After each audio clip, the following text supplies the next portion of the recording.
श्री शिव महापुराण की जय। बोलिए विघ्नहर्ता भगवान श्री गणेश जी की जय। बोलिए अग्र पूजक देवता जय। जय श्री कृष्ण। राधे राधे। आप सभी भक्तजन पीछे के अध्याय में भगवान शिव की अद्भुत लीला का वर्णन सुन चुके हैं।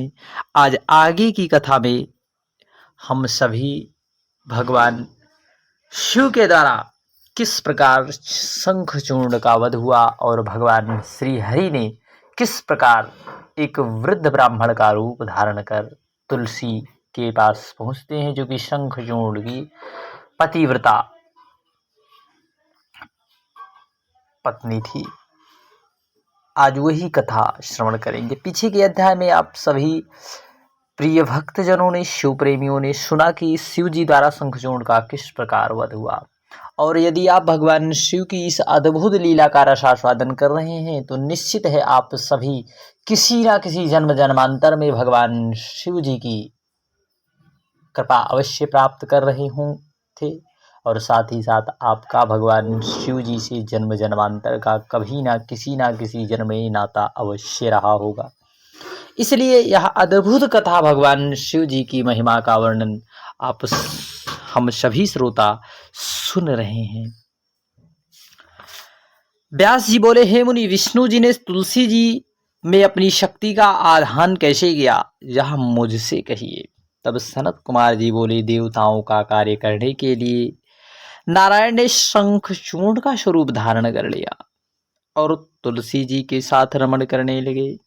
इस कार्य में पिता शंकर और माता पार्वती की विशेष आज्ञा थी और उनका ध्येय था। और आकाशवाणी से प्रेरित होकर विष्णु जी ने उसके कवच को ग्रहण किया तथा ब्राह्मण का रूप त्याग शंखचूर्ण का रूप धारण कर वे शीघ्र ही तुलसी जी के पास जा पहुंचे।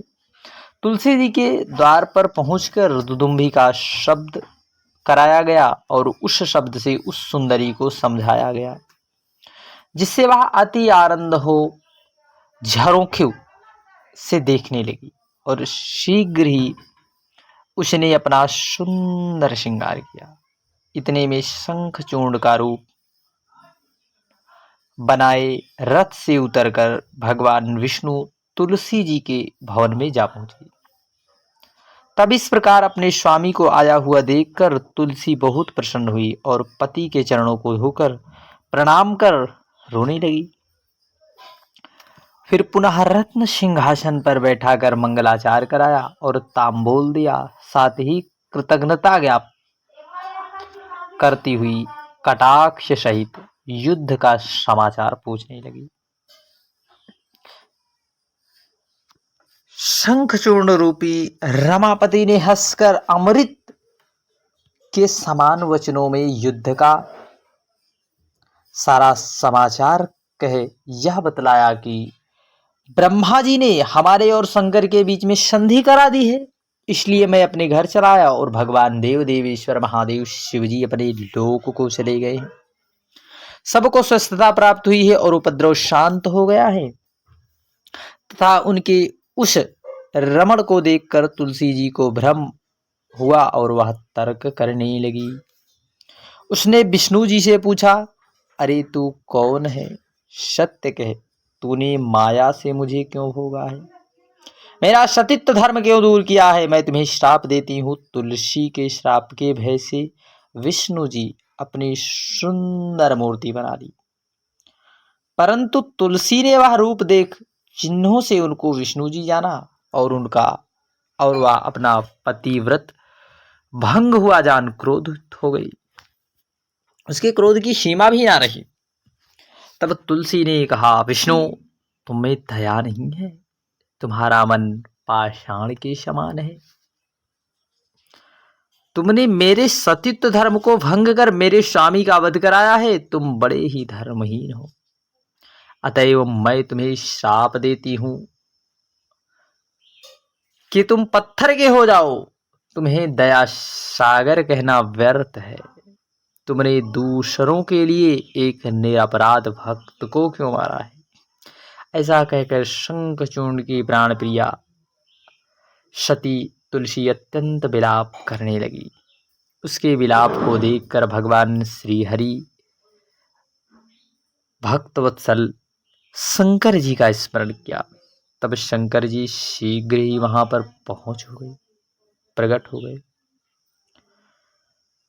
उन्होंने शोकाकुल उस दुखिया को जगत की नश्वरता समझाते हुए उसकी तपस्या का फल दिया और कहा कि इस शरीर को त्याग तुम दिव्य देह धारण कर हरि के साथ विहार करो। साथ ही तुम्हारा यह शरीर छूटने पर भारत में गंडी नदी होगी और देव पूजन के साधन से कुछ काल में तुम मेरे वर्ष प्रधान रूपा तुलसी नाम से विख्यात होगी। बोलिए तुलसी मैया की जय। और स्वर्ग पाताल तथा मर्तलोक में तुम सदा हरि की समीपता पाओगी और सब वृक्षों में तुम्हारा श्रेष्ठ स्थान रहेगा। तुम दिव्य रूप धारण कर वैकुंठ में वास करोगी और हरि के अंश में क्षीर सागर की भी पत्नी होगी। तुमने जो हरि को शाप दिया है उसके प्रभाव से तुम गंडकी नदी के तट पर हे हरि पाषाण रूप से स्थित रहोगे। वहां पैने दांतों वाले करोड़ों कीड़े उस शिला को छेद कर उसमें चक्र बना देंगे और उसका नाम शालिग्राम होगा। बोलिए शालिग्राम भगवान की जय।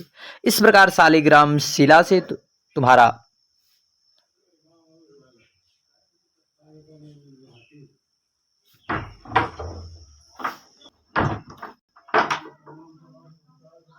इस प्रकार शालिग्राम शिला से तुम्हारा संगम बड़ा ही पुण्यदायक होगा। ऐसा महत्व वर्णन कर पुनः अंतर्ध्यान हो गए। तुलसी ने प्रसन्न हो उस देह को त्याग दिया और दिव्य देह को प्राप्त कर कमलापति उसके साथ ही वैकुंठ को गए और वह गंडकी नदी होकर बह चली। विष्णु जी उसके तट पर पत्थर हो गए। उस पत्थर में कीड़े अनेक प्रकार से छिद्र करते रहे और जो पत्थर जल में गिरता वह पुण्यदायक हो जाता। विष्णु जी के इस महत्म को यह आख्यान बड़ा ही भुक्ति मुक्तिदायक है। हे मुनि,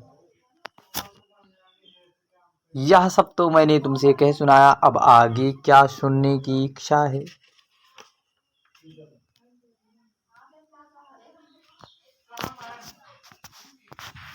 नारद जी बोले, शंखचूड़ का वध सुनकर मुझे जिस प्रकार शिव चरित्र का ज्ञान हुआ उससे मुझे उसी प्रकार तृप्ति नहीं हुई जैसे कोई मनुष्य अमृत पीकर तृप्त नहीं होता।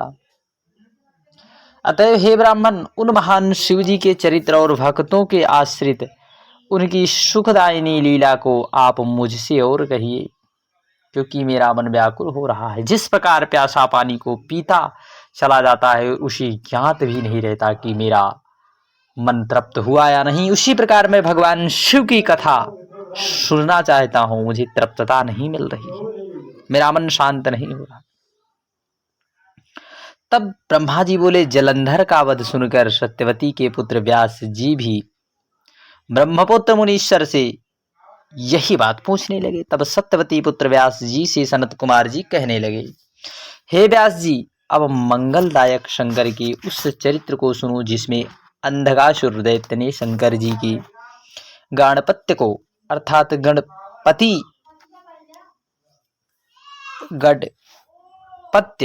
पद को प्राप्त किया था, अर्थात वह पद जो भगवान गणेश जी को मिलता है। पहले तो उसने शंकर जी से बड़ा युद्ध किया, फिर सात्विक भाव से सदैव उनकी प्रार्थना की। यह सुनकर व्यास जी ने पूछा, हे भगवान, यह अंधक कौन है, किसके कुल में उत्पन्न हुआ और यह किसका पुत्र है? उसका संपूर्ण चरित्र और सुनाने की कृपा करें।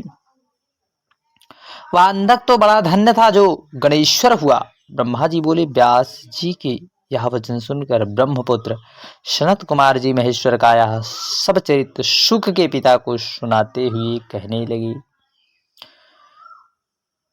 सनत कुमार जी बोले, एक समय की बात है, देवताओं के चक्रवर्ती भक्तों पर कृपा करने वाले शंकर जी अपने गणों और पार्वती को साथ लेकर कैलाश से काशिका में विहार करने आए। तब काशिका में अपनी राजधानी बना भैरव नामक वीर को वहां का रक्षक बनाकर पार्वती सहित मनुष्यों को सुखदायक लीला करने लगे मनुष्यों के निमित्त। इसी प्रकार एक समय शंकर जी मंदराचल पर्वत पर जाकर पार्वती के साथ विहार कर रहे थे। तब अनेक विहारों में जब पार्वती ने अपने कनक कमल से प्रभा वाले हाथों से शंकर जी के नेत्र पर नेत्र बंद कर दिया तो क्षण भर के लिए चारों ओर महान अंधकार छा गया और महेश्वर के शरीर का स्पर्श करने से पार्वती के दोनों हाथों से मद का जल निकलने लगा। पुनः एक कराल मुख भयंकर क्रोध परागण एक अंधा विरूक्ष जटाधारी कृष्ण वर्ण विकृत था बहुत से रोमों वाला मनुष्य उत्पन्न हो नाचने गाने हंसने रोने लगा, घोर शब्द करने लगा, जीभ से चाटने लगा। उसके अद्भुत वर्णन से गौरी को बहुत आश्चर्य हुआ। शिवजी हंसने लगे। फिर उन्होंने कहा, यह जो तुमने आंख मीचने वाला कर्म किया था यह उसी का फल है, इससे डरती क्यों हो? पार्वती जी ने हंसकर नेत्र बंद कर लिया। फिर तो वह पुरुष पहले से भी घोर हो गया। तब उस भूत को देखकर गौरी ने महेश से पूछा, यह घोर पुरुष कौन है? किस लिए आपने इसे उत्पन्न किया है? अथवा किसी अन्य ने इसे उत्पन्न किया है? यह किसका पुत्र है? तब सनत कुमार जी बोले, जब त्रिजग जननी ने यह वचन सुनकर सृष्टिकर्ता भगवान शंकर ने कुछ हंसते हुए पुनः पूर्व चरित्र देखते हुए कहा, हे आर्य, यह तुम्हारा वही पहले वाला पुत्र है जो तुम्हारे द्वारा मेरे नेत्रों को बंद करने पर मेरे माथे के पसीने से अभी कुछ क्षण पहले प्रकट हुआ है। तुम्ही ने इसको रचा है, अथवा तुम्ही अपनी सखियों और गणों सहित बुद्धि से विचार कर जैसे उचित हो इसकी रक्षा करो। यह सुनकर पार्वती ने करुणापूर्वक अपने उपायों से उनकी रक्षा का विधान किया। उसी समय हिरण्यनेत्र नामक दैत्य अपनी बड़े भाई की संतति वृद्धि देखकर पुत्र कामना से शंकर जी को प्रसन्न करने के लिए वन में तप करने लगा। उसके तप से प्रसन्न होकर शंकर जी उसे वर देने गए। उसने कहा, मुझे वीर्यवान पुत्र दीजिए। मेरे भाई के तो प्रहलाद आदि 5 पुत्र हुए हैं, परंतु मेरे कोई पुत्र नहीं है। मैं वंश रहित हूँ, मेरा राज्य कौन भोगेगा? शिव जी ने तथास्तु कहे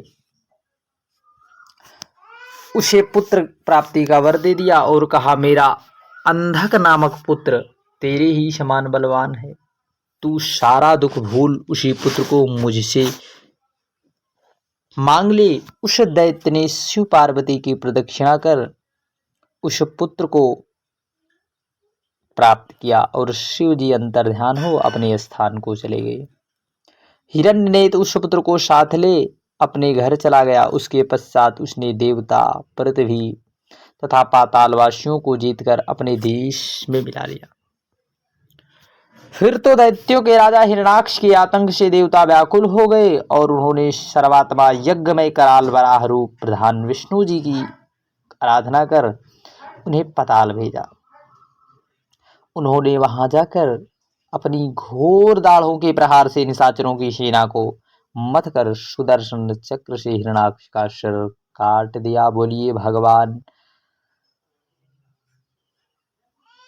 श्री हरि नारायण की जय। उसके राज्य पर अंधक का अभिषेक किया। फिर अपनी कराल दाढ़ों पर पृथ्वी को उठाकर स्थापित किया और सब देवताओं ने प्रसन्न हो उनकी स्तुति की। बोलिए वराह भगवान की जय। वराह रूप भगवान अपने लोक को चले गए। हिरण्यनेत्र ने के मरने से सब देवता और मुनि सब वन्य जीव सुखी हो गए। बोलिए वराह अवतार की जय। बोलिए श्री हरि की जय।